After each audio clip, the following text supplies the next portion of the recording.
Assalomu alaykum Gulnur. Assalomu alaykum Abida.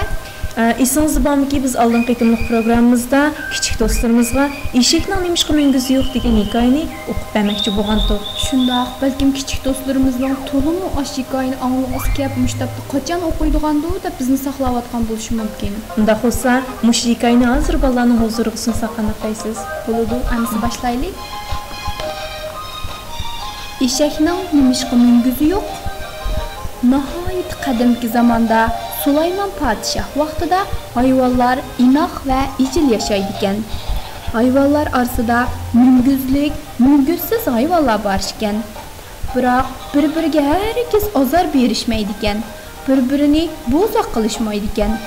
Yomonlik qilguvchilar jazolanadi ekan. Ammo eshak o'zining o'kuz, qo'shqor, kiyik, karkidan qatorliq hayvonlarga o'xshash biror munguz yo'qligi uchun ko'ngli yerim bo'ladi ekan. Shunga u Sulaymon podshoh oldiga munguz talab qilib beribdi. "Hey podshoh olilari, menga bek uvol bo'ldi" debdi eshak yig'lamsirab. "Gavdam cho'ng bo'lsa-mu, kichkina munguzim bo'lmaganligi uchun boshqalar meni bek bo'za qilib ketdi. Men shafqat qilib bir munguz ato qilishni Xudodan tilab boqsinlar." Sulaymon podshoh eshakning talbiga yarasha Xudodan: "Ey Alloh, mush eshakka bir munguz ato qilg'aysan" deb o'tingan ekan. Eshakning beshida ikki tal ushluq munguz paydo bo'libdi. Eshak buningdan xush bo'lib ketib, "Mening munguzim bor bo'ldi, mening munguzim bor bo'ldi" deb sakrab ketibdi. "Ey eshak, talbingga asosan munguzigimi ega bo'lding? Boshqa hayvonlarga hargiz azor bermagin" deb tapilabdi Sulaymon podshoh. Biroq eshak Sulaymon podshohning gapini anglamabdi. U deganda kichik, ojiz hayvonlarni usib, ularga orom bermabdi. Butun hayvonlar orasida inoqsizlik paydo qilibdi. Jangi jidal teribdi.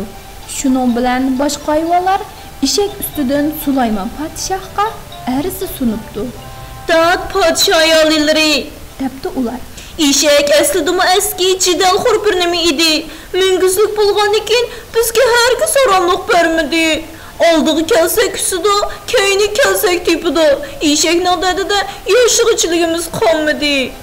Podshoh bu ahvolni anglab darg'azab bo'ldi va yasovullarni eshakni darhol o'rdiga ilib kelishga amr qildi. Yasovullar darhol eshakni tutib o'rdiga akiribdi. "Bu qora yuz o'ktam maxluq, sana munguz boshqalarga azor bersin deb berilganmi?" deb g'azab qildi podshoh. Ham Xudodan u maxluqning munguzini mahrum qilishni o'tinibdi. Darhol bu tilak ijobat bo'lgandan keyin shundoq amr qildi: "Seni o'zingning yomon qilmishlaringga munosib holda butun umringda odamlarning xizmatini qilishga buyurayman" deb hukm qildi.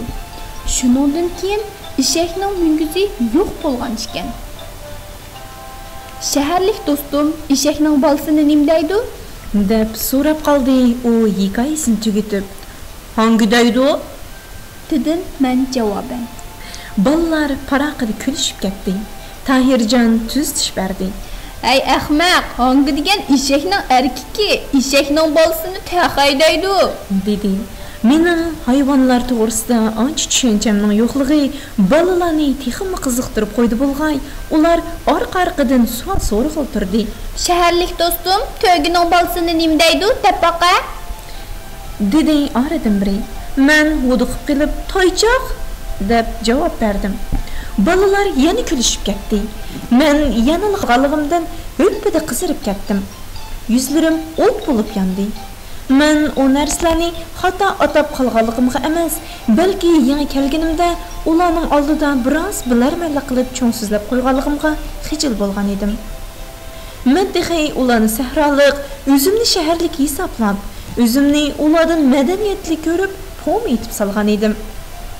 Hatto shahardagi mashinalar, egiz binolar, bog'chalar haqida og'zimga tegmay so'zlab ketgan edim. Aslida bo'lsa, shahardagi bog'chalar, yezilardagi go'zal bog'lar ozoda muhitga nisbatan hech nima emas.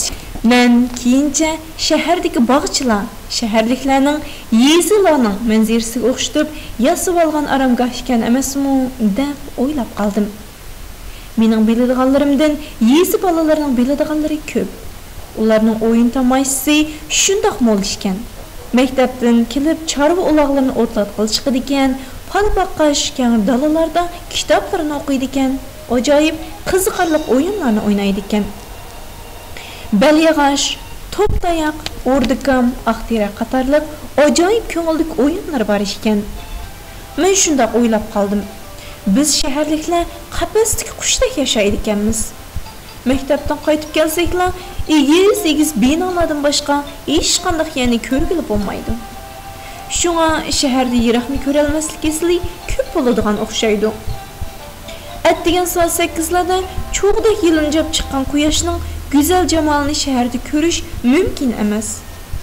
Quyosh tushga yaqin g'ibli ko'rinib, birozdan keyin yana egiz binolarning keyniga mukinadi. Biz xuddi quduq ostidagi paqaga o'xshash yashab yerdikanmiz.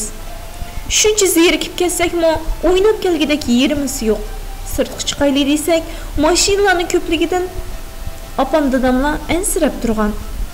Uyda buruqdim bo'lib, o'ltirgan. Yana cho'ng so'zlashga nima haddim bo'lsin?